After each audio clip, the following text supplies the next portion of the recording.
사랑이 많으신 우리 아버지 하나님, 우리를 구원해 주신 은혜를 생각할 때마다 하나님께 무한 감사를 올립니다. 오늘 주일 아침에 주님의 보혈로 구원받은 안산교회 형제 자매님들 한자리 함께 모이게 해주심을 감사드립니다. 우리에게 필요한 하나님의 말씀으로 가르쳐 주시고 또 우리 영혼에 힘을 주시기를 간구드립니다. 우리 형제 자매님들의 마음속에 또 삶 속에 힘든 것, 어려운 것 우리 하나님 아시오매 위로해 주시고 또 마땅히 피할 길을 주시고 그리고 어떤 고난과 시험도 이겨낼 수 있는 힘과 능력을 허락해 주시기를 간구드립니다. 육신의 아픔과 질병으로 인해서 고통받는 식구들도 있습니다. 주님께서 싸매어 주시고 낫게 해 주옵소서. 전도하고자 하는 영혼들을 위해서 간절한 마음으로 기도하는 분들이 많이 있습니다. 주님께서 그 기도를 들어주시고 전도 받는 사람들의 마음의 문을 열어주셔서 하나님을 찾을 수 있게 해주시고 말씀 앞으로 인도될 수 있게 도와주옵소서. 전국의 전 세계에 하나님의 교회가 이 시간에 또 말씀을 배우며 함께 모여 있습니다. 주님, 어디에 있든지 구원받은 성도들 한 사람 한 사람 기억해 주시고 하나님의 교회가 더욱더 힘있게 흥왕하며 부흥해 갈 수 있게 도와주옵소서. 특별히 외국에 먼 곳에 고국을 떠나 눈물로 수고하며 희생하는 선교사님과 그 가족들에게 함께 해주시고 용기 잃지 않고 또 낙심치 않고 주님의 영광과 복음을 위해 힘있게 살아갈 수 있게 도와주옵소서.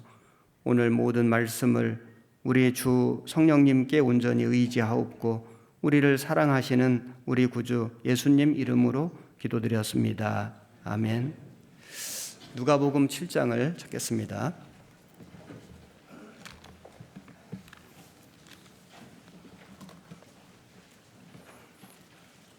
신약성경 101페이지입니다. 누가복음 7장 36절 102페이지입니다.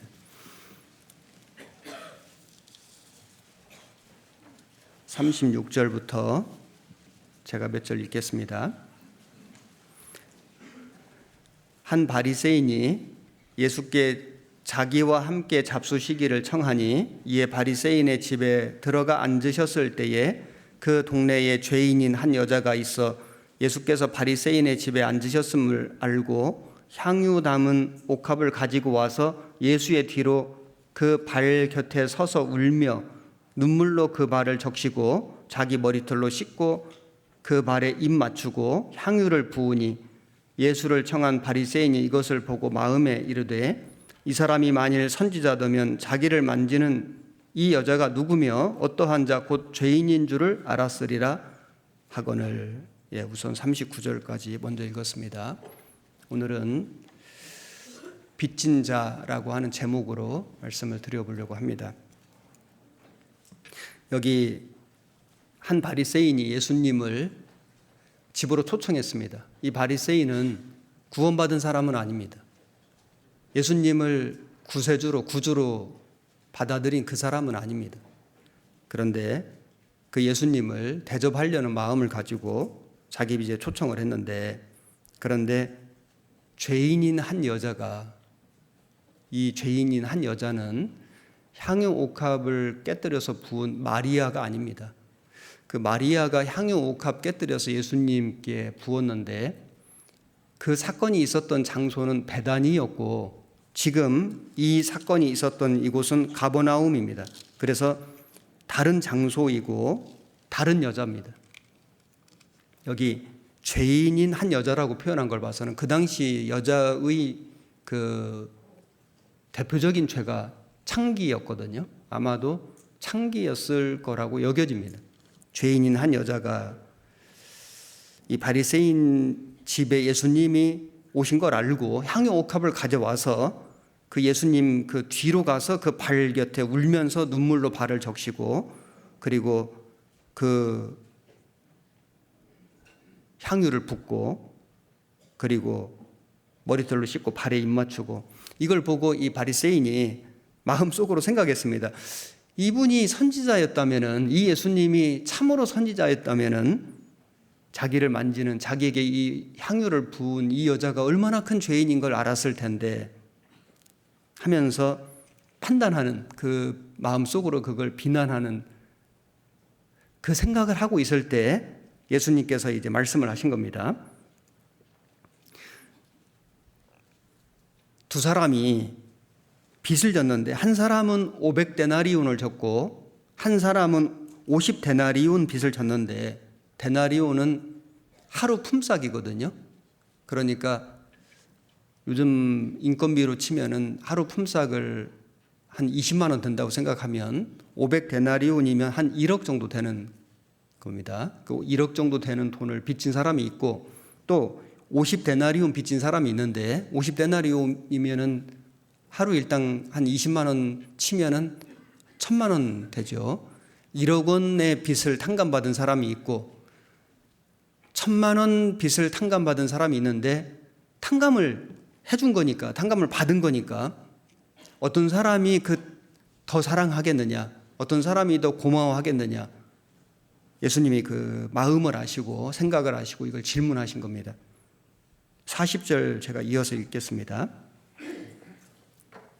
예수께서 대답하여 가라사대 시몬아 내가 네게 이를 말이 있다 하시니, 저가 가로되 선생님 말씀하소서. 가라사대 빚주는 사람에게 빚진 자가 둘이 있어 하나는 500데나리온을 졌고 하나는 50데나리온을 졌는데 갚을 것이 없으므로 둘 다 탕감하여 주었으니 둘 중에 누가 저를 더 사랑하겠느냐. 시몬이 대답하여 가로되 제 생각에는 많이 탕감함을 받은 자니이다. 가라사대 네 판단이 옳다 하시고, 44절부터 50절까지는 좀 길지만은 천천히 같이 읽겠습니다. 여자를 돌아보시며 시몬에게 이르시되 이 여자를 보느냐. 내가 네 집에 들어오매 너는 내게 발 씻을 물도 주지 아니하였으되 이 여자는 눈물로 내 발을 적시고 그 머리털로 씻었으며 너는 내게 입 맞추지 아니하였으되 저는 내가 들어올 때로부터 내 발에 입 맞추기를 그치지 아니하였으며 너는 내 머리에 감람유도 붓지 아니하였으되 저는 향유를 내 발에 부었느니라. 이러므로 내가 네게 말하노니 저의 많은 죄가 사하여 졌도다. 이는 저의 사랑함이 많음이라. 사함을 받은 일이 적은 자는 적게 사랑하느니라.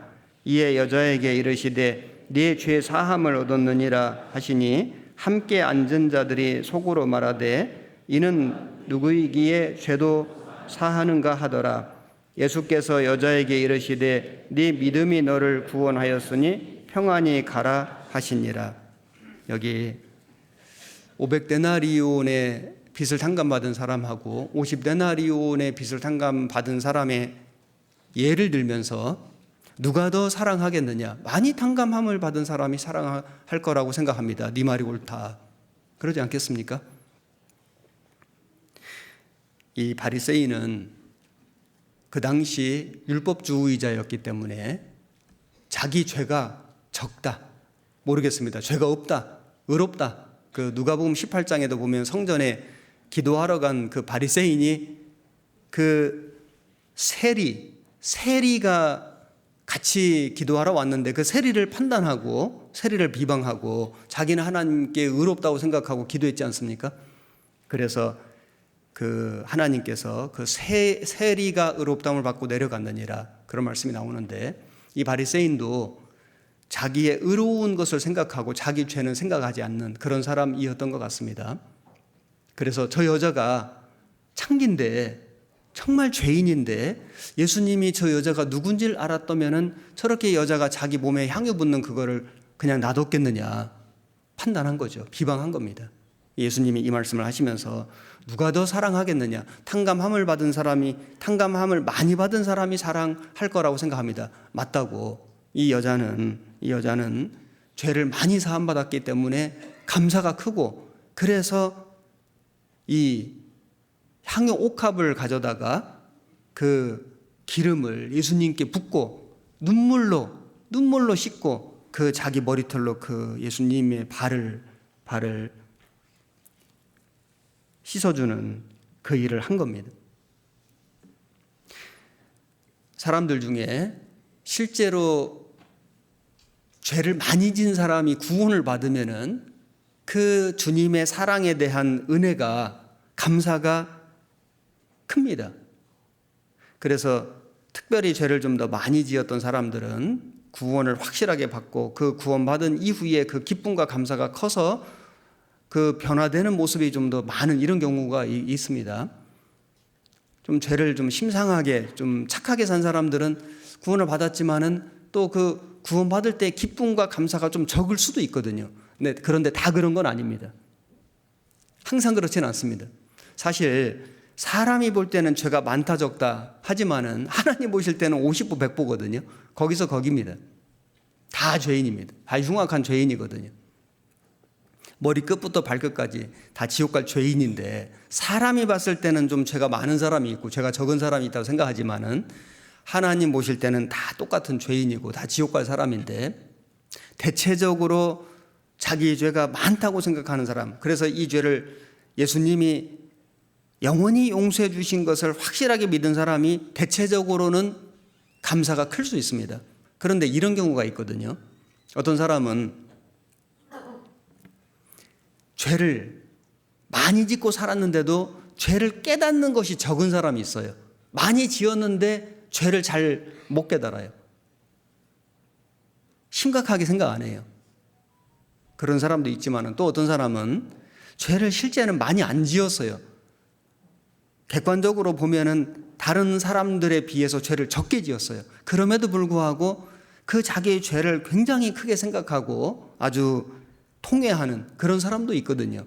그래서 단순히 죄가 많다 적다 이거보다도 자기의 죄를 얼만큼 깨닫느냐, 얼만큼 하나님 앞에 회개하냐, 이것이 훨씬 중요하다고 생각하고, 그 회개함이 큰 사람이 그 용서를 받았을 때 감사가 크다는 것을 알 수 있습니다. 그래서 우리는 정말 내 죄가 얼마나 많았는지, 얼마나 내가 큰 죄인이었는지를 생각할 때마다 하나님이 내게 베풀어 주신 그 구원의 은혜가 얼마나 크고 얼마나 감사한지를 마음에 생각하고, 그리고 이 여자가 그 보답으로 향유 옥합을 깨뜨려서 예수님께 그 눈물로 그 씻으면서 그 향유를 부어드린 것처럼 이런 삶을 사는 것이 마땅한 모습이라고 생각합니다. 누가복음 13장을 보시겠습니다. 누가복음 13장 1절 117페이지입니다. 그때 마침 두어 사람이 와서 빌라도가 어떤 갈릴리 사람들의 피를 저희의 제물에 섞은 일로 예수께 고하니 대답하여 가라사대 너희는 이 갈릴리 사람들이 이같이 해 받음으로써 모든 갈릴리 사람보다 죄가 더 있는 줄 아느냐? 너희에게 이르노니 아니라 너희도 만일 회개치 아니하면 다 이와 같이 망하리라.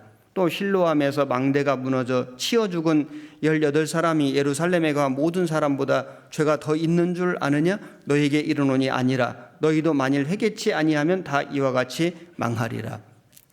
여기 두 가지 사건을 말씀하셨는데, 첫 번째 사건은 빌라도 총독이 어떤 유대인들이 성전에서 제사를 지내다가 아마 로마 군병들에 의해서 죽임을 당하는 사건이 있었던 것 같습니다. 그래서 사람들이, 그 당시 유대인들이 이렇게 불행한 일을 겪은 이 사람들은 무슨 죄가 있어서 이런 일을 당한 거다, 이런 재앙을 받은 거다, 이렇게 심판받은 거다, 이렇게 생각했다는 겁니다. 그리고 또 어떤 사건이 있었냐면 실로암에서 망대가 무너졌는데 그 당시도 부실 시공이 있었던 것 같습니다. 그래가지고 뭐 철근을 좀 빼먹었는지 망대가 무너져가지고 18사람이 죽는 큰 사건이 벌어졌는데, 재난이죠. 재앙이 있었는데, 그런데 예수님께서 말씀하시기를 그 사람들이 다른 사람보다 특별히 더 큰 무슨 죄를 지어서 이런 특별한 재난을 받은 것이 아니다, 이 말씀을 하시면서 여기 너희도 회개치 아니하면 다 이와 같이 망하리라, 이 말씀을 하셨거든요.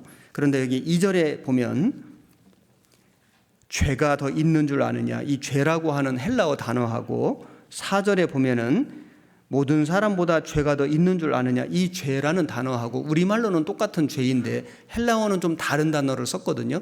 의미는 똑같습니다. 그런데 그 4절에 나오는 죄, 난하주에, 여기 난하주 있는 성경이 있으시죠? 거기 괄호하고 1번하고 밑에 보면은 비친 것이 이렇게 돼 있죠. 헬라어가 좀 다른 단어가 쓰여졌는데 특별히 4절에 있는 이 단어는 부채, 채무, 빚진 자, 이런 의미의 단어가 쓰인 겁니다. 그러니까 사람이 짓는 죄하고 이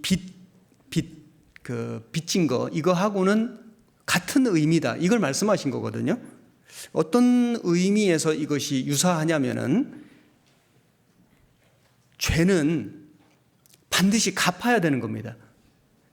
빚은 갚아야 되는 거거든요. 죄를 못 갚으면은 심판이 있는 겁니다. 멸망이 있는 거거든요. 이 빚을 못 갚으면은 벌을 받는 거예요. 감옥에도 가고. 그런데 이 죄는 갚아주면 용서되거든요. 없어지는 거예요.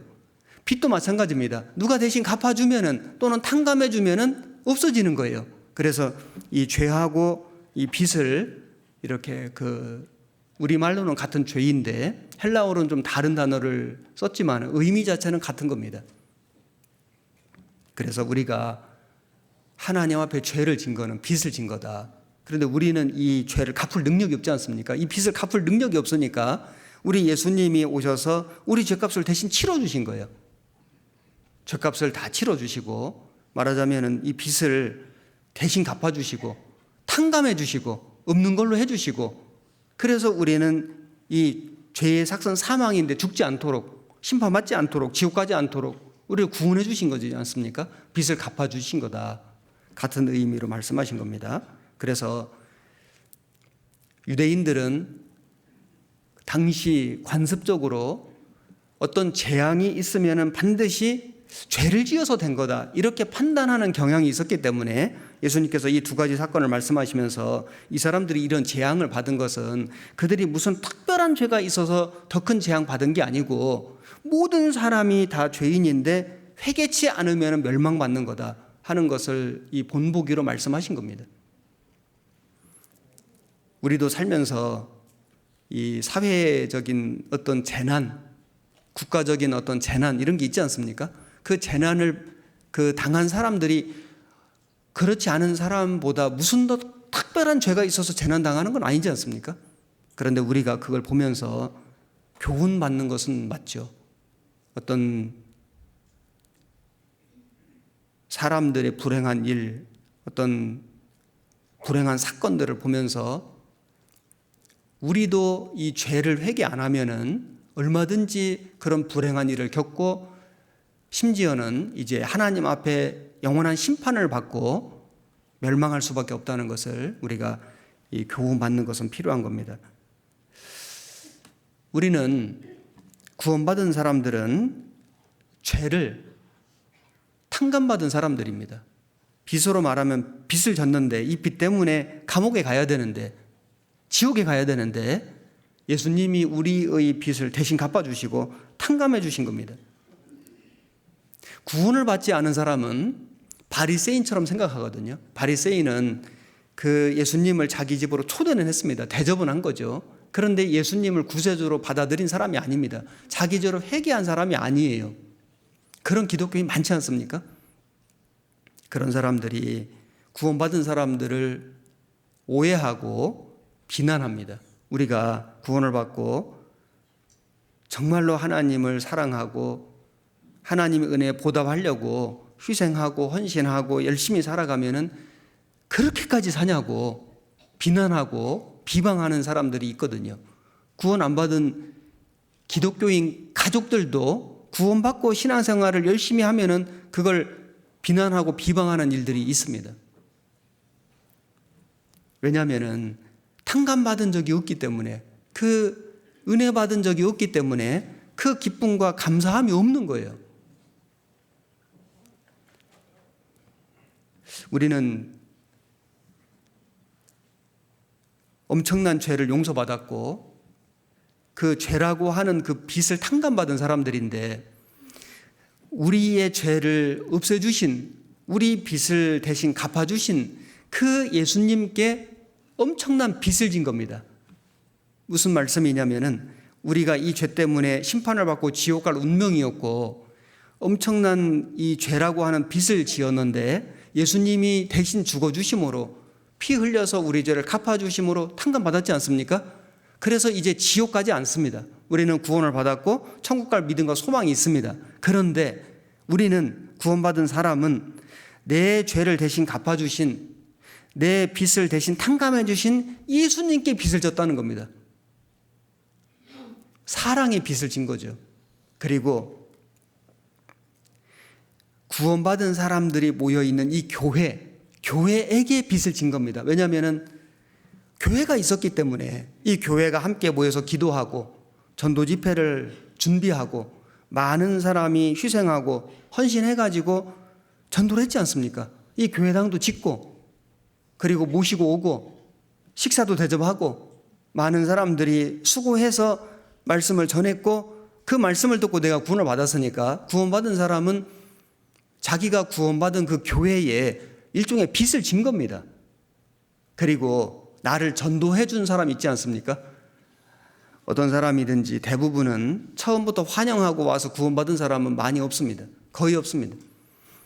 대부분의 사람들은 싫어하고 심지어는 미워하고 심지어는 핍박도 하고 했음에도 불구하고 나를 전도한 그분이, 그 형제 자매님이 포기하지 않고 내 영혼을 사랑함으로 2번 권하고 5번 권하고 10번 권하고 1년 전도하고 3년 전 10년 동안 전도해가지고 나를 구원을 받게 해줬다면은 우리는 그분에게, 그 형제님에게, 그 자매님에게 일종의 빚을 진 겁니다.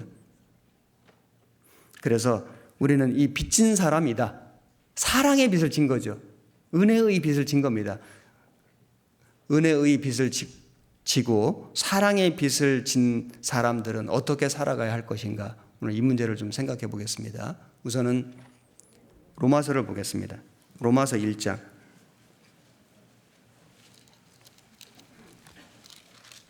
1장 13절.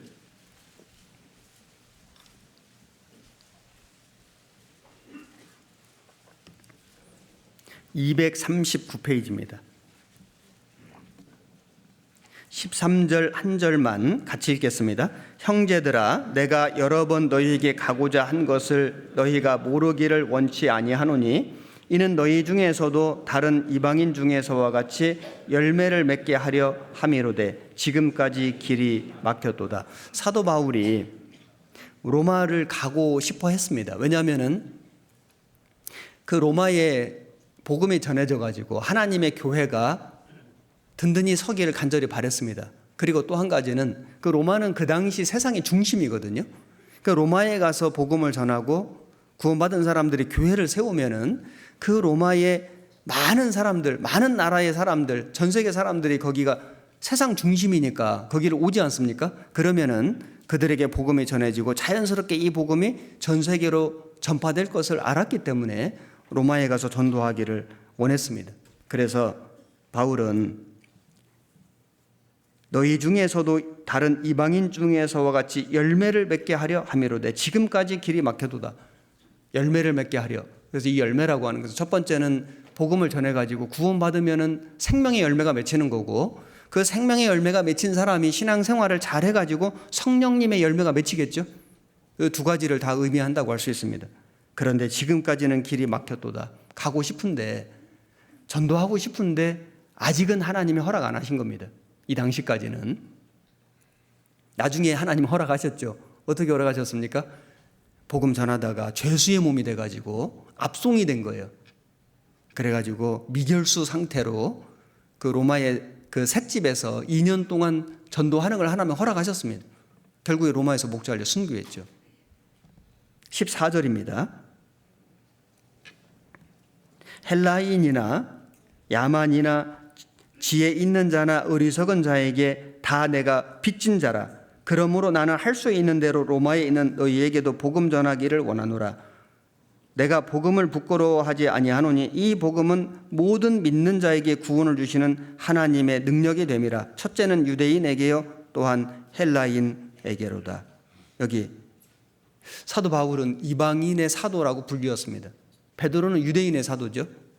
그래서 처음에는 유대인에게 복음이 전해지고 사도행전에 보면은 이후에 바울이 이방인에게 전도하는 것으로 해서 사도행전이 맞춰집니다. 지금도 사도행전의 역사는 계속되고 있죠. 사도 바울은 어떤 심정으로 전도를 했냐면 헬라인이나 야만이나 지혜 있는 자나 어리석은 자에게 다 내가 빚진 자라, 내가 빚을 졌다. 무슨 빚을 졌을까요? 사도 바울은 기독교인들을, 그 당시 구원받은 크리스찬들을 핍박하는 그 일에 앞장선 사람입니다. 그래서 그날도 그 다메섹에 그리스도인들을 잡으러 가는 이 공문을 가지고 가는 그 길에서 예수님을 만났죠. 빛 가운데서 예수님 음성을 듣고 고꾸라지고 눈이 멀고, 그리고 예수님이 메시아라는 것, 그리스도라는 것을 확실하게 알게 되고 그 구원을 받았습니다. 그리고 나서 그는 자기가 지금까지 핍박했던 그 그리스도인들과 함께 교제하고 그 그리스도인들과 함께 전도하고 그래서 사도 바울은 수없이 매를 맞고 감옥에 갇히고 죽을 위기에 처하고 그 고난을 받았는데 바울이 그렇게까지 복음을 전할 수 있었던 것은 내가 빚진 자라, 빚을 갚는 심정으로 했다는 겁니다. 우리 형제 자매님들 빚져 보신 적 있습니까? 거의 없으신 것 같으네요. 빌려준 적은 있지만은 빌려본 적은 없는지 모르겠습니다만은 우리가 빚을 지면 어떤 사람에게도 빚을 질 수 있죠. 작은 돈을 잠깐 빌릴 수도 있고 큰 돈을 좀 빌릴 수도 있고 또는 은행이라든지 어떤 금융기관에 큰 돈을 이렇게 대출받는다고 하죠. 그러면은 그 대출을 받고 이제 법적으로 그게 이제 그 여러 가지 증명이 되고 또 보증이 되고 이래가지고 그 빚을 갚지 않으면 안 되는 겁니다. 그런 의무와 책임이 따르는 거죠. 그래서 이 빚이 많아지면은 마음속에 눌리는 게 있지 않습니까? 이 빚을 갚아야 되는데, 특히 아주 큰 돈을 빌리고 이자가 높으면은 그 이자 부담이 엄청나지 않습니까? 그러면 이 빚을 갚아야 되는데 하면서 그 빚의 마음에 눌리는 게 있지 않습니까? 사도 바울은 예수님께 빚을 엄청 진 거예요. 정말 자기가 예수님을 불신하고 예수님 믿는 그리스도인들을 핍박하고 잡으러 다니고 스데반이 죽을 때 가편 투표를 하고 그 옷을 지켰다는 것은 그 주도했다는 뜻이거든요. 그랬던 이 사울이 나중에 바울이 되어서 복음을 전하는데 어떤 심정으로 복음을 전했냐면 내가 빚진 자라. 말하자면 자기는 엄청난 사랑의 빚을 졌기 때문에, 은혜의 빚을 졌기 때문에 이거를 안 갚을 수가 없는 거예요. 마음에 너무나 눌리는 게 있는 겁니다. 그래서 내가 빚진 자라. 특히 누구에게? 헬라인이나 야만이나 지혜 있는 자나 어리석은 자, 모든 사람에게 내가 빚을 졌다. 뭐냐면 복음 전할 의무와 책임을 가졌다. 그래서 그런 고난과 핍박과 시련과 환난을 겪었지만은 그것을 내가 왜 이 전도하다가 이런 생고생을 해야 되나, 내가 이렇게 죽기까지 해야 되나, 이걸 마음에 원망하거나 불평한 게 아니고 빚을 갚는 심정으로 했다는 겁니다. 우리가 누구에게 돈을 빌리거나 또는 어떤 은행에서 엄청난 빚을 빌리거나 부채를 대출을 받거나 하면은 그걸 갚는 것이 원망하고 불평할 일이 있습니까? 너무 당연한 거죠. 그 빌릴 걸 각오하고 갚을 걸 각오하고 빌린 거지 않습니까? 빚을 갚는 건 너무 당연한 겁니다. 사도 바울은 이 복음 전하면서 받는 고난과 시련을 너무 당연한 거다. 마땅히 내가 이건 할 일이다. 빚을 갚는 심정으로 전도를 했다는 겁니다. 그래서 우리도 구원을 받았는데 우리도 하나님을 몰랐을 때에 불신자였고 해방자고 포행자고 핍박자고 바울하고 다를 바가 없습니다. 그런데 그때는 우리가 알지 못하고 행하였고 이제는 우리가 예수님을 알고 예수님의 사랑도 알고 그리고 그 예수님께서 우리에게 주신 그 구원도 받았고 영생도 얻었고 천국 갈 믿음과 소망도 생겼는데 이제는 우리가 이 받은 은혜를 하나님을 모르는 사람, 구원받지 못한 영혼들에게 전하는데 어떤 마음으로, 어떤 심정으로 전하냐면 빚을 갚는 심정으로 하는 거다. 그래서 우리가 전도하다 보면은 억울한 일도 겪고 손해도 보고 핍박도 받지만은 내가 전도하다가 이렇게까지 이런 수모, 이런 핍박까지 받아야 돼? 하고 원망 물병이 올라올 게 아니라 이거 마땅히 내가 받을 거다. 왜냐하면 빚을 갚는 거니까요. 나 엄청난 빚을 졌거든요. 사랑의 빚을, 은혜의 빚을. 바울은 빚을 갚는 심정으로 전도했습니다. 빚을 안 갚으면은 문제가 생기지 않습니까? 세상에서도 어떤 사람에게 또는 어떤 금융기관에서 엄청난 빚을 졌는데 이걸 약속대로 안 갚으면 심각한 문제가 생기는 거예요. 나중에는 뭐 압류도 당하고 법적으로도 구속도 되고 잡혀가고 그런 일이 실제 있지 않습니까? 우리가 복음을 전하지 않으면은 하나님께 징계를 받는다. 벌이 있다고 말씀하셨습니다. 잠언 24장을 찾아보시겠습니다.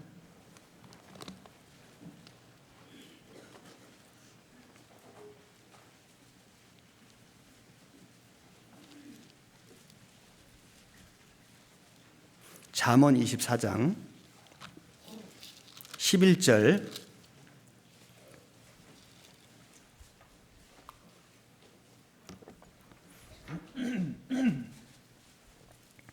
937페이지 11절 12절을 같이 읽겠습니다. 너는 사망으로 끌려가는 자를 건져주며 살육을 당하게 된 자를 구원하지 아니치 말라. 네가 말하기를 나는 그것을 알지 못하였노라 할지라도 마음을 저울질 하시는 이가 어찌 통찰하지 못하시겠으며 네 영혼을 지키시는 이가 어찌 알지 못하시겠느냐. 그가 각 사람의 행위대로 보응하시리라. 사망으로 끌려가는, 세상에 어떤 사람이 물에 빠졌다면 건져주려고 하지 않습니까? 어떤 사람이 어떤 위급한 상황이 됐으면 그 사람을 뭔가 구원해 주려고 하지 않습니까? 119 구조대원들은 그 위험에 처한 사람, 어떤 그 신고를 받고 출동을 했는데 그 위험에 처한 그 사람을 자기 어떤 수고를 아끼지 않고 심지어는 목숨도 아끼지 않고 가서 그거 구조해내지 않습니까? 소방관들은 그 불타는 그 집에, 그 건물에 죽을 수도 있는데 그 불 속에 뛰어들지 않습니까? 사명감 때문에. 우리는 육신의 사망보다 더 무서운 영혼의 사망, 정말 그 멸망을 향해 가는, 그 지옥을 향해 가는 수없이 많은 사람들을 바라보고 그 영혼들을 우리가 바라보고 그 사망으로 끌려가는 자를 건져주며 살육을 당하게 된 자를 구원하지 아니치 말라. 구원하라는 강조의 말씀이죠. 네가 말하기를 나는 그것을 알지 못하였나 할지라도 나는 몰랐다. 나는 그 사람을 잘 모르는 사람이다. 할지라도 마음을 저울질 하시는 이가, 우리 양심을 주관하시는 하나님께서 어찌 모르시겠느냐. 네 영혼을 지키시는 이가 어찌 알지 못하시겠느냐. 각 사람의 행위대로 보응하시리라. 우리가 하나님 앞에 가면은 전도하지 않는 죄에 대해서 벌 받을 겁니다. 물론 우리는 구원받은 그리스도인이기 때문에 심판을 받고 지옥에 가서 형벌받을 일은 없지만은 그리스도의 심판대가 있습니다. 그리스도의 심판대. 예수님을 만난 이후에 나의 삶을 하나님 앞에 가서 그 상급받는 또는 손해를 보는 그리스도의 심판대 앞에 서게 됩니다. 하나님이 우리가 이 복음의 빚, 사랑의 빚, 은혜의 빚을 갚지 않으면은, 그 갚으려고 노력하지 않으면은 우리 하나님이 우리에게 주시는 벌이 있다, 책망이 있다. 이걸 우리가 꼭 기억할 필요가 있습니다. 그래서 우리는 복음의 빚진 자입니다. 나를 구원해 주신 예수님에게 우리가 엄청난 빚을 졌다. 그 빚을 갚는 방법은 전도하는 거다. 영혼을 건지는 거다. 이것을 알 수 있습니다. 그리고 로마서 8장을 보시겠습니다. 8장 11절, 249페이지 8장 11절 제가 읽겠습니다. 예수를 죽은 자 가운데서 살리신 이의 영이 너희 안에 거하시면 그리스도 예수를 죽은 자 가운데서 살리신 이가 너희 안에 거하시는 그의 영으로 말미암아 너희 죽을 몸도 살리시리라. 그러므로 형제들아, 우리가 빚진 자로 돼 육신에게 져서 육신대로 살 것이 아니니라. 너희가 육신대로 살면 반드시 죽을 것이로되 영으로서 몸의 행실을 죽이면 살리니 무릇 하나님의 영으로 인도함을 받는 그들은 곧 하나님의 아들이라. 여기 예수님께서 부활하셨습니다. 그 예수님의 부활하신 것은 중요한 의미가 있는데, 예수님이 무덤에 계신 게 아니지 않습니까? 우리의 죄를 위해서 죽으셨지만은 다시 살아나셨다. 즉 우리의 죄를 단번에 영원히 용서해 주신 것을 보증하시는 의미가 있고, 또 한 가지는 그 예수님을, 그 부활하신 예수님을 믿는 사람은 죽어도 살겠고 다시 사는 소망이 있다는 것을 말씀해 주신 겁니다. 실제로 우리가 육신이 한번 죽을 수 있지만은 다시 살지 않습니까? 부활을 믿는 겁니다. 우리는 살아서 주님을 맞이할 수 있는 시대에 살고 있지만요, 죽는다면은 다시 살 걸 믿는 겁니다. 그 부활을 참으로 믿는다면은 우리는 빚을 진 거다. 그래서 12절에 그러므로 형제들아, 우리가 빚진 자로 돼 우리를 구원해 주시고 다시 살게 해 주시고 천국 가게 해 주신 그 엄청난 은혜의 빚을 우리가 졌기 때문에, 그 빚을 진 사람은 어떻게 살아야 되냐면은 육신에게 져서 육신대로 살 것이 아니니라. 육신대로 살면 반드시 죽을 것이로되 영으로서 몸의 행실을 죽이면 살리니. 우리는 다시 사는 소망, 부활의 소망, 천국 갈 소망을 가진 사람이기 때문에 구원을 받아서 육신 자체는 살아있지만은, 남아있지만은 그 육신대로 살면 안 되고, 육신에 져서 살면 안 되고, 육신과 싸워서 육신을 이겨서 살아가야 한다. 그것이 그 은혜의 빛, 사랑의 빛을 진 사람의 모습이다. 이걸 말씀하시는 겁니다. 구원을 받은 사람 마음속에 옛날대로, 구원받기 전대로 살고 싶은 소욕도 있고 있지 않습니까? 죄성, 죄 기질이 남아있지 않습니까? 그런데 성령님이 오셨기 때문에 성령님은 이제 하나님의 자녀답게 정말 새롭게 의를 행하면서 하나님을 기쁘시게 하면서 살고 싶은 마음, 그 소욕도 있는 겁니다. 이 두 가지 마음이 싸우고 있지 않습니까? 그래서 우리가 이 육신을 싸워서 이겨야 되는데, 육신을 싸워서 이기는 방법은 성령님을 쫓아 사는 거다. 갈라디아서를 보겠습니다. 갈라디아서 5장 16절 308페이지입니다. 갈라디아서 5장 16절 17절 두 절을 같이 읽겠습니다. 내가 이르노니 너희는 성령을 쫓아 행하라. 그리하면 육체의 욕심을 이루지 아니하리라. 육체의 소욕은 성령을 거스리고 성령의 소욕은 육체를 거스리나니 이 둘이 서로 대적함으로 너희의 원하는 것을 하지 못하게 하려 함이니라. 성령을 쫓아 행하라. 성령의 소욕은 육체를 거스리고 육체의 소욕은 성령을 거스리고, 이건 항상 반비례거든요. 하나님을 가까이 하면 세상이 멀어지고 세상을 가까이 하면 하나님이 멀어지고, 이건 항상 반비례거든요. 비행기를 타고 하늘에 올라가면 땅이 멀어지고 땅으로 내려오면 하늘이 멀어지고, 항상 반비례지 않습니까? 우리에게 자유의지를 주셨습니다. 구원을 받았어도 육체를 쫓아 살 수도 있고 성령을 쫓아 살 수도 있는 자유의지를 주신 거예요. 선택이거든요. 그리고 그에 따른 상급과 벌을 주시는 겁니다. 그게 그리스도의 심판대죠. 어느 집에 강아지 2마리를 기르는데, 한 강아지는 흰 강아지고 한 강아지는 검은 강아지인데 둘이 태어난 지도 비슷하고 체격도 비슷하고 그렇게 싸우는데 주인은 흰 강아지가 이겼으면 좋겠어요. 그럼 어떻게 하면 돼요? 검은 강아지 막 계속 때려요? 동물 학대하면 안 되죠. 흰 강아지한테 먹을 것 많이 주면 됩니다.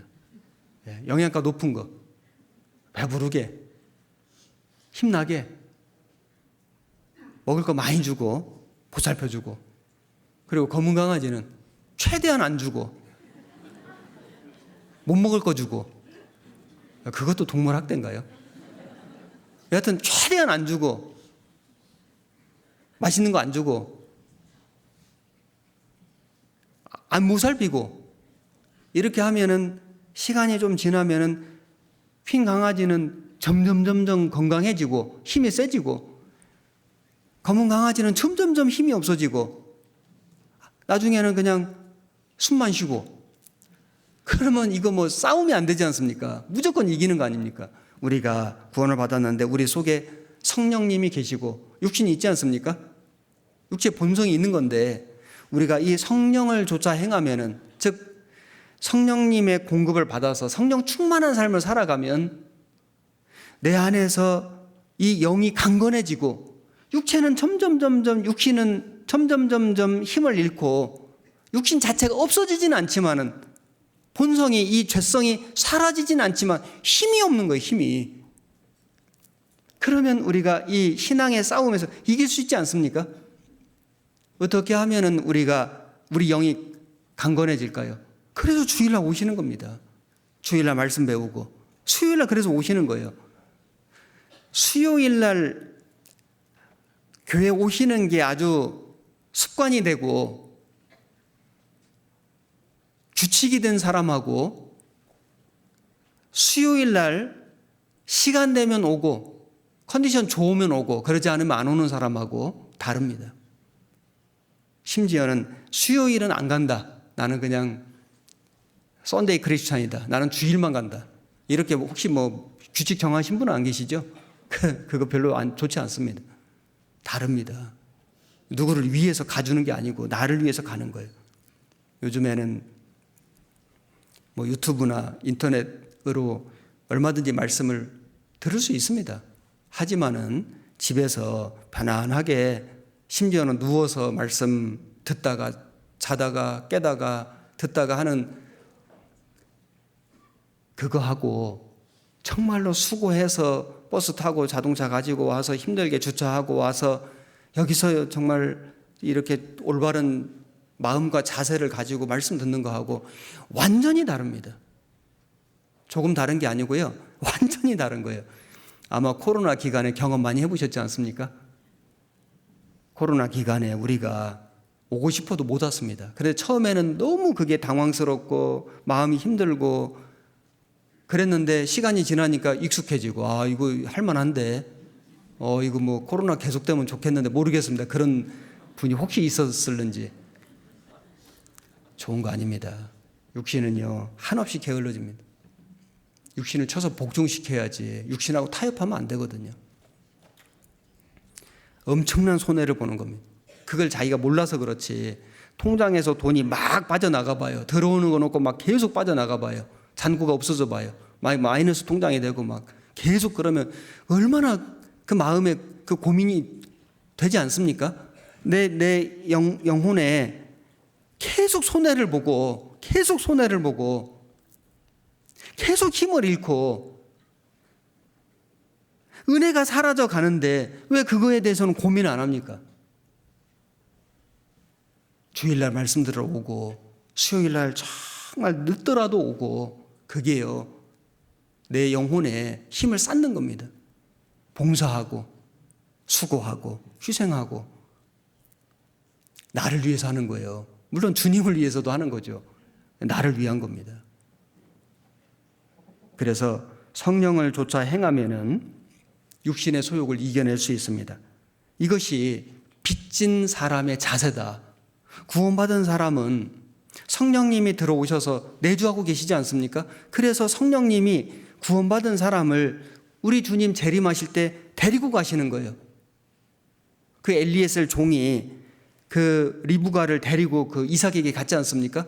그 이삭이 예수님 모형이고 엘리에셀 종이 성령님의 모형이고 리브가는 교회 모형인 거 아시죠? 주님이 오시면은 성령님이 구원받은 사람을 데리고 주님께로 가서 천국에 혼인잔치가 있는 겁니다. 그 성령님이 우리 가운데 계셔요. 그 성령을 조차 행하면은 육체를 이길 수 있는데, 육신을 싸워서 이길 수 있는데, 그렇게 해야 하는 이유가 뭐냐면은 우리는 빚을 졌다. 우리 예수님이 우리를 구원하시고 구원하실 뿐만 아니라 우리를 부활의 권능을 주시고 다시 살 수 있는 소망을 주시고 그 은혜를 받았다면은 우리는 엄청난 빚을 진 거다. 그래서 마땅히 성령을 조차 행하고 육신과 싸워서 이기는 삶을 살아가야 한다. 이걸 말씀하신 겁니다. 그리고 빚진 사람은 서로 사랑해야 됩니다. 로마서 13장 보시겠습니다. 로마서 13장 8절입니다.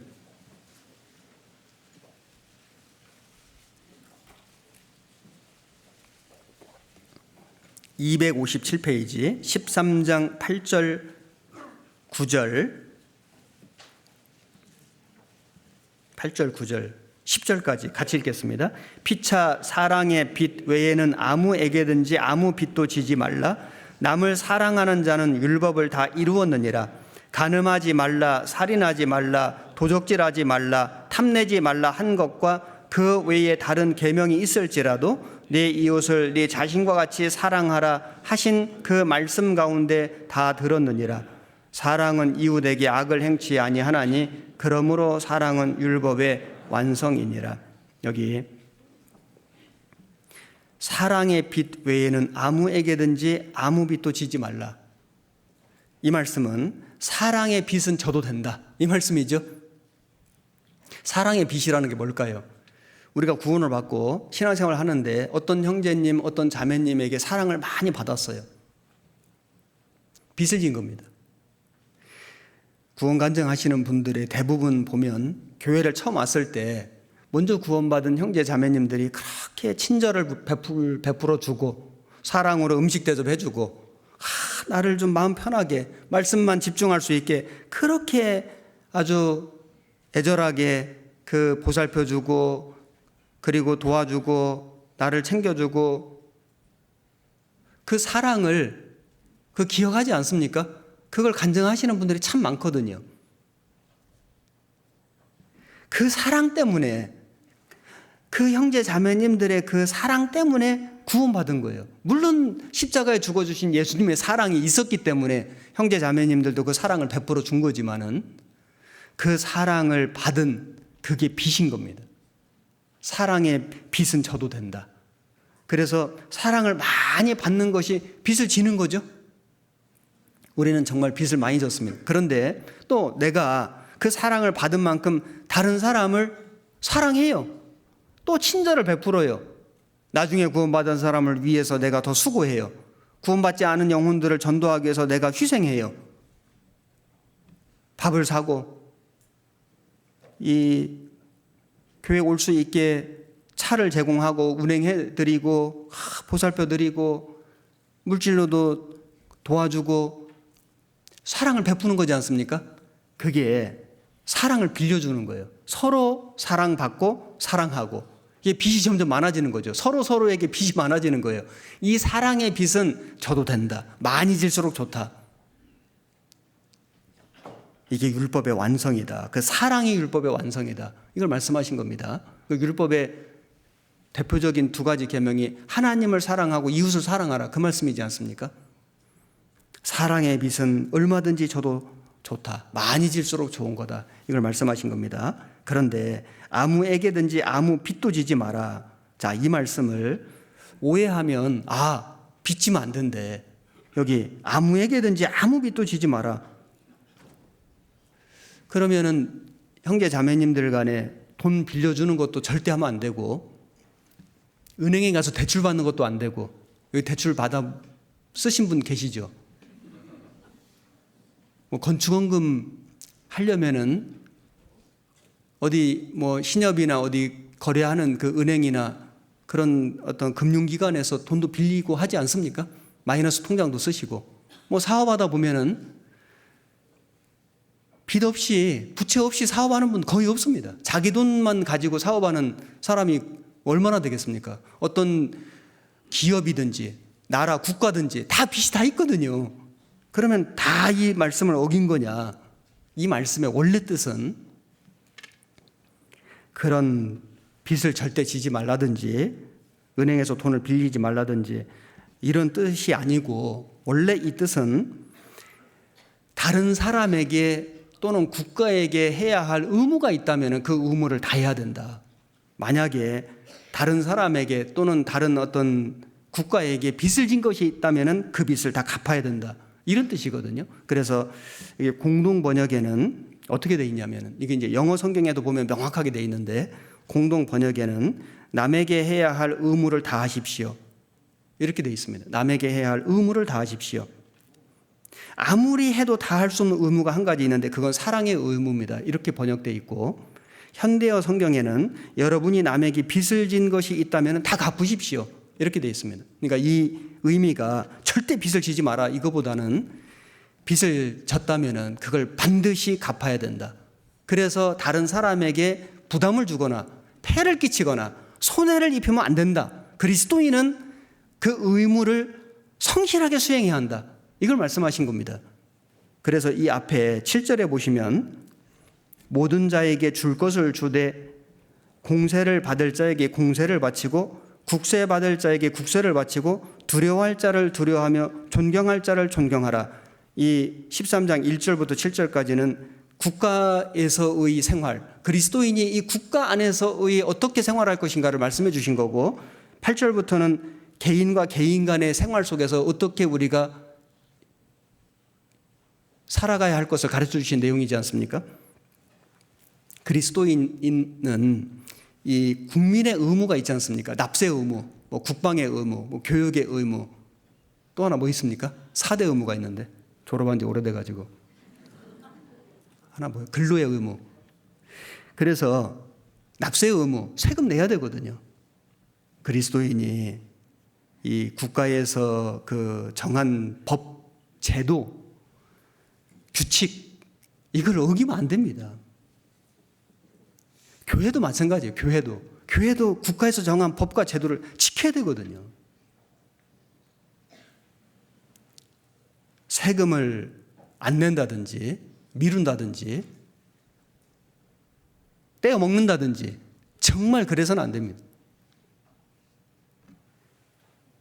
그와 같이 어떤 사람에게 내가 빚을 진 것이 있다면은 이 빚을 안 갚는다든지 자꾸 갚을 능력이 있는데도 미룬다든지 또는 떼어 먹을 마음을 갖는다든지 그러면 안 된다. 그리스도인은 돈 빌릴 수 있죠. 그런데 빌린 것이 있으면 갚아야 됩니다. 형제 자매님들 간에는 돈거래 안 하는 게 좋습니다. 돈거래를 안 하는 것이 가장 최선인데, 만약에 어쩔 수 없이 빌린 것이 있다면 최우선적으로 갚아야 됩니다. 반드시 갚아야 됩니다. 안 갚을 생각하면 안 됩니다. 그건 올바른 마음이 아니에요.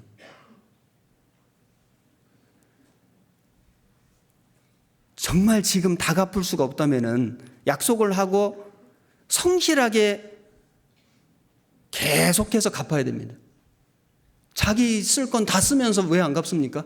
그건 합당치 않죠. 세상에서도 합당치 않은데 그리스도인이 그러면 안 되지 않습니까? 은행에 빚진 것이 있다면 그걸 성실하게 갚아야 됩니다. 단번에 못 갚으니까 매월 갚지 않습니까? 하나님께 빚진 것이 있다면 갚아야 됩니다. 그걸 불성실하게 하면 안 됩니다. 우리는 복음의 빚을 지었고, 우리는 은혜의 빚을 지었고, 사랑의 빚을 지었는데 그걸 갚아야죠. 그리고 하나님께 서원한 거 있으면 갚아야 됩니다. 약속한 거 있지 않습니까? 그래서 이 말씀은 사랑의 빚은 얼마든지 져도 좋고, 세상에서 빚진 것이 있으면 의무를 다하고 성실하게 갚아서 남김없이 해야 된다. 제가 옛날에 어떤 얘기를 들었냐면은 어떤 청년들이 헌금 작정을 많이 해놓고 조금 갚다가 휴거되면 다 없어지는 거다 이렇게 생각하고 좀 그걸 말하자면 좀 의도적으로 그렇게 뭐 휴거되면 안 갚을 생각하고 이렇게 하는, 제가 그 얘기를 제가 오래전에 한번 들었는데 그건 옳은 마음 아닙니다. 세상에 그런 법이 어디 있습니까? 하나님 그거 기뻐하시겠습니까? 내가 있는 동안에 정말로 그걸 최우선적으로 하나님께 갚을 각오하고 작정을 해야 되는 거죠. 그래야 하나님이 기뻐하시고 그걸 받으시지 않겠습니까? 그러다가 주님 오셔서 못 갚는 건 어쩔 수 없겠죠. 그러나 그런 마음을 가지고 작정한다면 그건 올바른 마음이 아닐 겁니다. 그래서 율법은 예수님이 십자가에 죽으셔서 없어진 게 아니고 완성하셨다. 그 율법의 완성이 사랑이다. 이 사랑의 시작이 용서거든요. 용서부터 시작합니다. 마태복음 6장을 보시겠습니다. 마태복음 6장 12절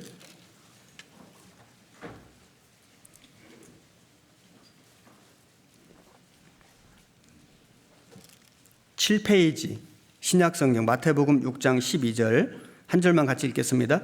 우리가 우리에게 죄 지은 자를 사하여 준 것 같이 우리 죄를 사하여 주옵시고. 자, 여기 주기도문인데 이 주기도문은 불교에서 연불 외우듯이 외워라, 그 말은 전혀 아니지 않습니까? 어떤 기도를 어떻게 해야 될지를 가르쳐 주신 거죠. 그래서 이것은 구원받은 사람이 하나님 아버지께 하는 기도입니다. 처음 시작이 이렇게 기도하라. 하늘에 계신 우리 아버지여. 구원받은 사람이 하는 기도지 않습니까? 12절에 우리가 우리에게 죄 지은 자를 사하여 준 것 같이 우리 죄를 사하여 주옵시고. 이 말씀은 우리가 지옥 갈 죄를 또 용서해달라는 것이 아니라 우리는 영원한 속죄를 받았는데 그럼에도 불구하고 우리 생활 속에서 짓는 죄가 있지 않습니까? 요한일서 1장 9절에 우리가 자백하면 자백하라는 거죠. 그는 미쁘시고 의로우사 우리 죄를 사하시며 깨끗게 하실 것이요. 그래서 우리 죄를 용서해달라고 자백해야 됩니다. 그리고 우리에게 죄 지은 자를 사하여 준 것 같이 그 2번 난하주에 헬라어에 빚진 자를 탕감하여 준 것 같이 우리의 빚도 탕감하여 주옵시고. 여기도 죄를 빚으로 말씀하셨지 않습니까? 마태복음에 보면 어떤 말씀이 나오냐면 베드로가 내게 죄 지은 형제를 몇 번 용서해 주면 됩니까? 7번 하면 됩니까? 이렇게 물으니까 예수님께서 말씀하시기를 70번에 7번이라도 하라. 70번에 7번이면은 490번인데 그럼 490번 딱 하고 491번째는 용서하지 말라는 말씀이 아니고 끝까지 해라 그 말씀이죠. 그러면서 그 비유로 말씀하신 내용 중에 뭐가 있냐면은 마태복음 18장을 찾아보겠습니다. 여기 6장에 좀 표시해 놓으시고 마태복음 18장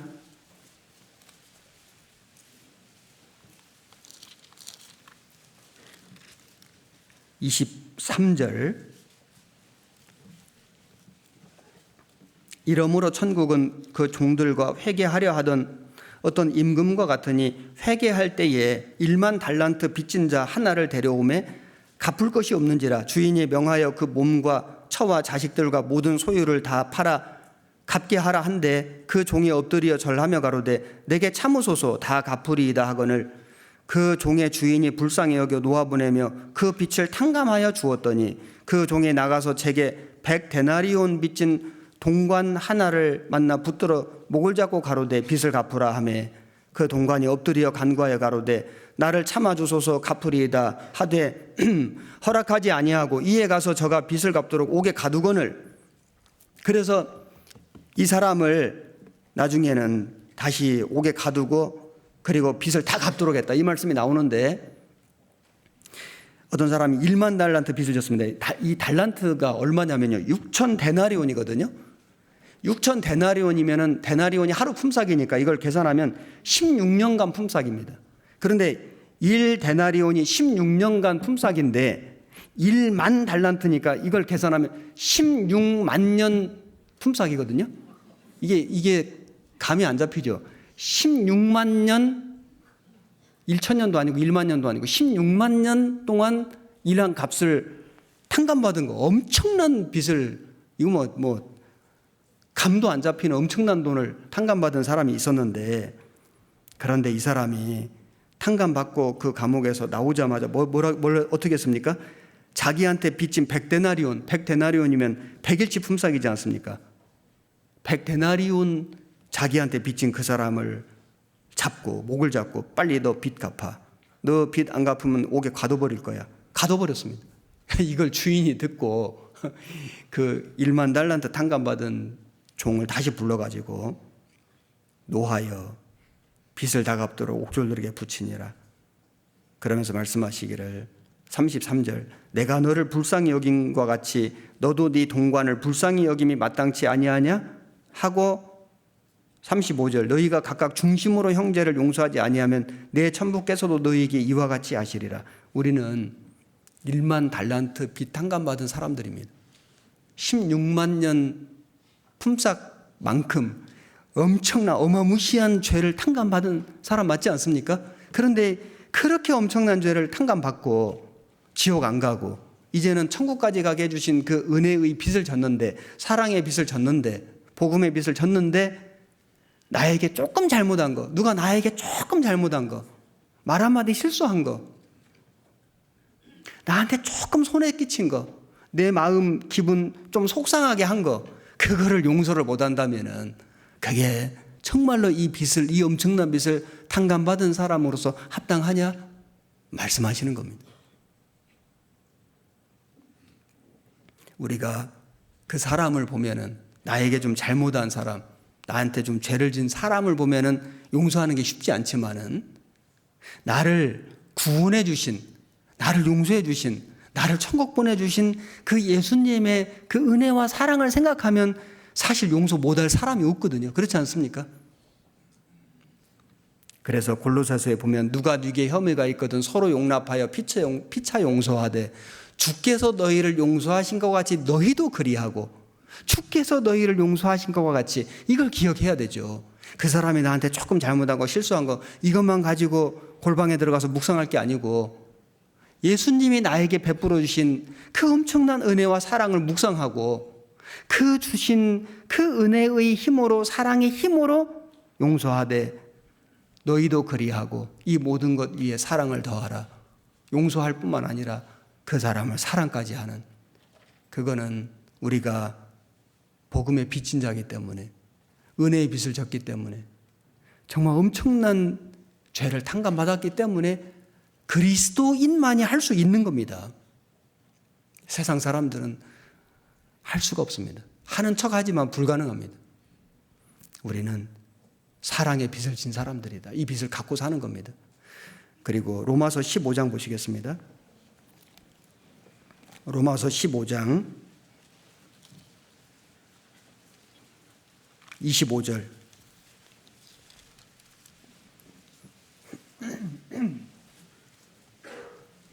(15장 25절)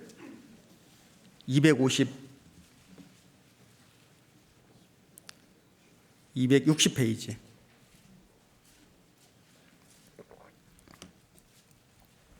그러나 이제는 내가 성도를 섬기는 일로 예루살렘에 가노니, 이는 마게도냐와 아가야 사람들이 예루살렘 성도 중 가난한 자들을 이와여 기쁘게 얼마를 동정하였음이라. 저희가 기뻐서 하였거니와 또한 저희는 그들에게 빚진 자니, 만일 이방인들이 그들의 신령한 것을 나누어 가졌으면 육신의 것으로 그들을 섬기는 것이 마땅하니라. 여기 마게도냐와 아가야 사람들, 누굴 얘기하는 거냐면, 마게도냐의 대표적인 교회가 빌립보 교회거든요. 데살로니가 교회도 있고, 그 다음에 아가야 지방의 대표적인 교회는 고린도 교회입니다.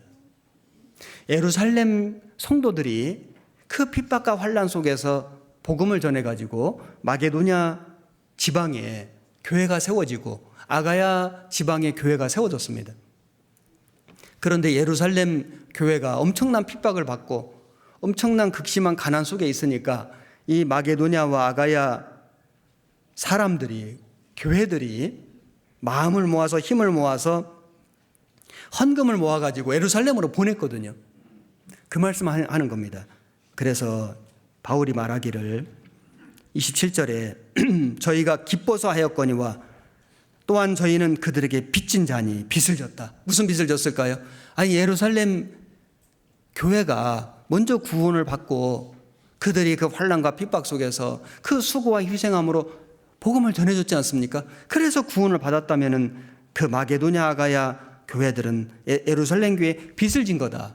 그런데 그 예루살렘 교회가 너무나 가난하니까, 너무나 큰 핍박을 받으니까 그들이 자기들도 힘들지만은, 가난하지만은 그런 속에서 힘을 다해서 헌금을 모아가지고 보내준 겁니다. 그 빚을 갚은 거다.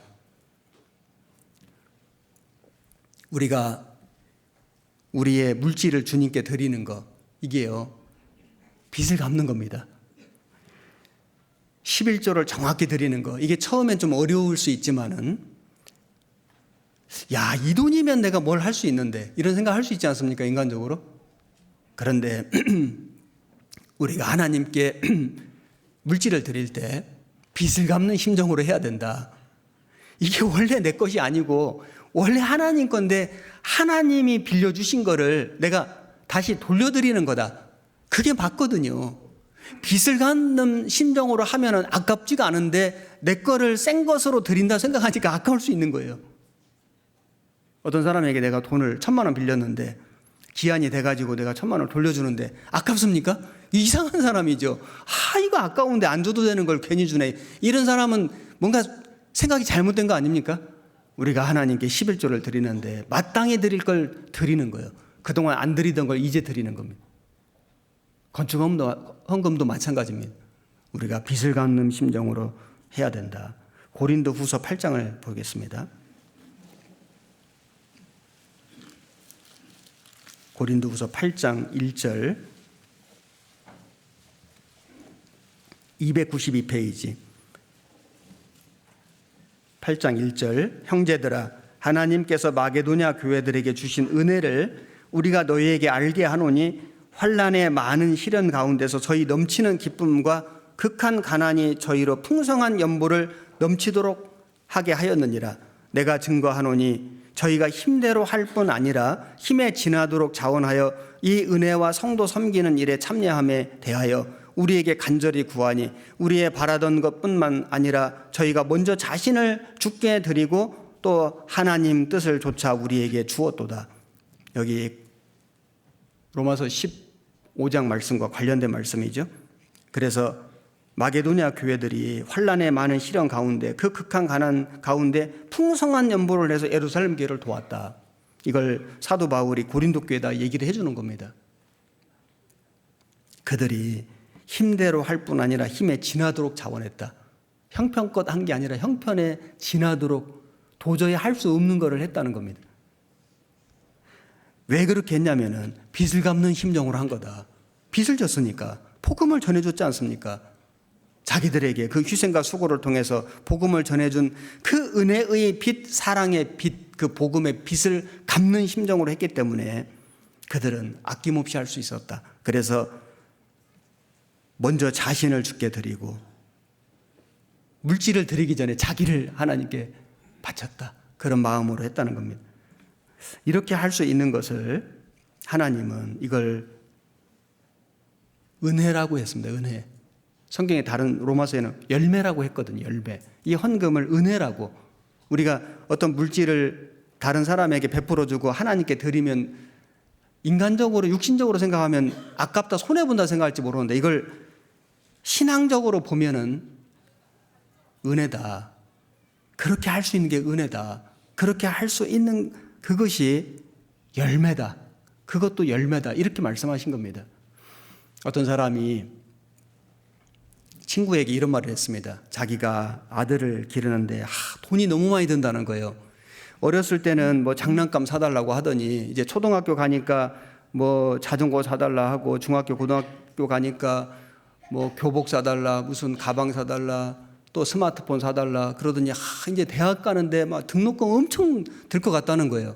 하면서 좀 좀 원망스러운, 좀 불평스러운 말을 하니까 그 말을 듣고 있던 친구가 이런 말을 하는 겁니다. 나도 자네 심정 다 안다고.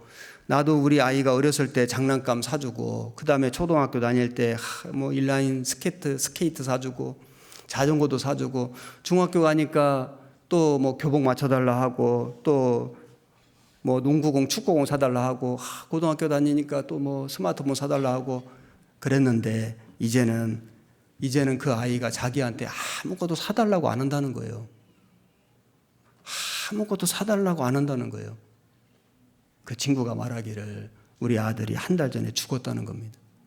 그래서 이제는 우리 아들에게 무엇이라도 내가 해주고 싶지만은 해줄 수가 없네. 그 말을 하는 겁니다. 우리 형제자매님들 생각해 보십시오. 우리가 구원을 받았고 우리 하나님을 알고 예수님의 사랑을 깨달았는데 천국을 믿음과 소망이 생겼는데 우리가 그 주님에게 빚을 갚는 심정으로 무엇을 드린다는 것이 얼마나 큰 기쁨인가. 이걸 한번 생각해 볼 수 있지 않습니까? 지금 세상에는 하나님도 모르고 구원받지도 못하고 천국 갈 믿음도 소망도 없는 그 사람들이 자기를 위해서 살아요. 하나님께 드리질 않아요. 드릴 수도 없어요. 드려도 받지도 않으세요. 그들에게 무슨 기쁨이 있습니까? 무슨 행복이 있습니까? 무슨 감사가 넘칩니까? 그런데 우리는 구원을 받았고 복음의 빚을 졌고 사랑의 빚을 졌고 은혜의 빚을 졌는데 그래서 내가 하나님을 부르고 하나님 자녀라 하고 하나님 나라에 갈 믿음과 소망을 가지고 그 하나님의 영광을 위해서 하나님의 복음을 위해서 내가 내 물질을 드리고 희생하고 할 수 있는 이것 자체가 기쁨이고 행복이지 않습니까? 이게 부담입니까? 이게 어떻게 불평이 될 수 있습니까? 내가 그렇게 할 수 있는 이 기회를 주신 것이 이것이 은혜이고 이게 기쁨이다. 이게 맞습니다. 그래서 지금 우리가 생활관, 문화관 건축을 위해서 건축 헌금을 계속 하고 있는데 참 우리 안산교회가 생명의 말씀 선교회의 역사에서 새로운 역사를 쓰고 있다. 새로운 기적을 만들어내고 있다고 저는 정말 감히 생각합니다.